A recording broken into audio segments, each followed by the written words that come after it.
La riduzione si attesta in provincia di Treviso tra il 90 e il 95% in meno di produzione delle olive, quindi sicuramente una situazione grave. A memoria non abbiamo mai avuto una riduzione, una produzione così scarsa. Gli olivicoltori della Marca devono fare i conti con un 2019 da dimenticare, ma il settore, a parte la parentesi della stagione 2018, la migliore in assoluto, veniva già da 3 annate di scarsa produzione dovute al fenomeno del disseccamento degli ulivi e quello della cascola.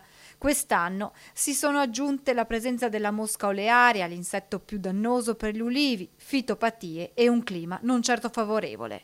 Sicuramente un'annata che è partita con un maggio molto freddo e che poi è esplosa in un giugno caldissimo. Dare la colpa solo al clima è molto difficile. Tanti olevicoltori quest'anno non metteranno neppure le reti a terra per la raccolta. Sul mercato sarà molto difficile trovare un olio d'oliva delle colline trevisane perché la materia prima è completamente mancata. Se il problema continuerà a persistere, spiega Zaninotto, molti coltivatori si troveranno costretti ad eliminare le piante. Comunque si pensava a una coltivazione almeno minimamente remunerativa, adesso siamo nel punto in cui è un peso economico avere degli ulivi.